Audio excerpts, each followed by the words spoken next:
Hey guys, a little bit of a different video today. I'm actually replacing the serpentine belt on my wife's 2012 C250 sport package, and it's actually a little bit tricky, so I thought I would shoot a quick video to help you guys out if you decide to tackle this at home. It's not too bad, but wanted to walk through some things. It's just step by step for you. Couple of things, tips and tricks. You'll have to remove the two undershields. There's the very first one that goes right up against the bumper here, and then under the car, maybe see it, there's the middle shield, and those are all 8mm self-tapping machine screws, and there's a bunch of them, probably 10 or so that have to come out. So remove those two, and then you'll need to remove the tube or pipe that connects the turbo to the air filter box, which is this pipe right here. You have to be very careful because there's a lot of sensors and connections that you have to remove. On my wife's car, she bought this car brand new in 12. The serpentine belt has never been replaced, and so it's the original. And as I was getting ready to tackle this, I noticed that on her car, this is an emissions tube right here. On her car, it would broke right at this point and then at this point. In fact, here's the broken piece. It just, I guess with the heat of the engine and being so close to the turbo, it just eventually fatigued and broke, and so this is actually the original piece that came off her car, and you can see this is where it broke right here. These two connections, there's a sensor right here, and so in your car you may want to check that very carefully before you tackle this. And you can see the rubber here has fatigued. Anyway, so what I did is I got a whole replacement tube or pipe with the sensors and everything, all the connections, the fittings. So that's the original one. This is the replacement one that I just bought, and I just transferred over the hose clamps. So you can see it comes with the sensors. This is in great condition, and this one is going to go back in the car. That one is going to go in the shed or in the garbage, I'm not sure. Anyway, so just a couple of pointers there. This guy is tricky to remove. Be very careful that you don't break the clip. And what I did, here's the clip for it, guys, and you can see that you have to lift it up and then pull out with it. Yeah, I got a little bit of blood there.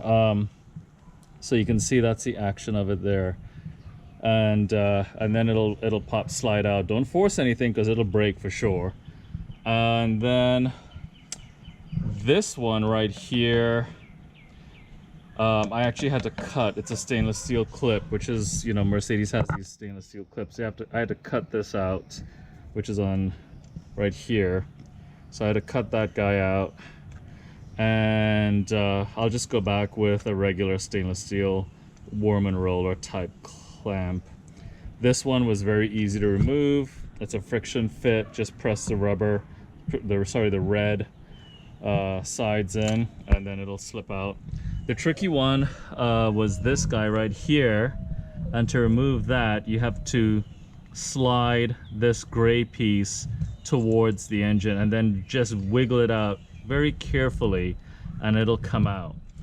The bottom stainless steel clamp, hose clamp, this guy was really tricky to get to. These are all 7mm hex heads, and this one was laying right below the radiator hose, this guy right here. What I did actually is I just I loosened the power steering reservoir a little bit, just to give me a little bit more room to get my hands in, and that's 3 torque head bolts. I forget what size they are. They are, looks like they are E10s. Okay, so E10s, and you have to have the right length extension. And then finally, once you've got this pipe off, which is going to fight you, this end is really, it's really tight on the turbo, and it's gonna fight you. So you got to kind of wiggle it, and then finally it'll come out. Wiggle it just a little bit, and it'll eventually come out. And there you have access to all the accessories and a good view of the belt.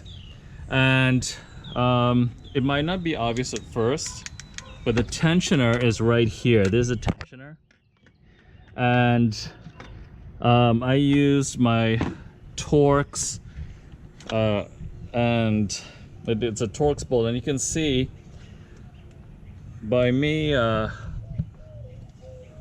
putting my Torx socket on there, and then turning it counterclockwise, you can see the tension is being relieved on the belt, so it's ready to pop off. So anyway, just take note of how the belt is wrapped around all the pulleys and accessories, because you certainly don't want to screw that up. And yeah, and then everything is just the opposite of just a reverse of what you did to remove it. I'm gonna just clean everything with Simple Green and just make sure everything is nice and dry. And this car runs extremely well. It's a fantastic running car. And so just a little preventative maintenance and some tips for you guys. So again, this is a 2012 C250 W204 chassis with a 1.8 liter turbo. So if you have any questions, you can leave me a comment. Otherwise, stay tuned for more. Thanks.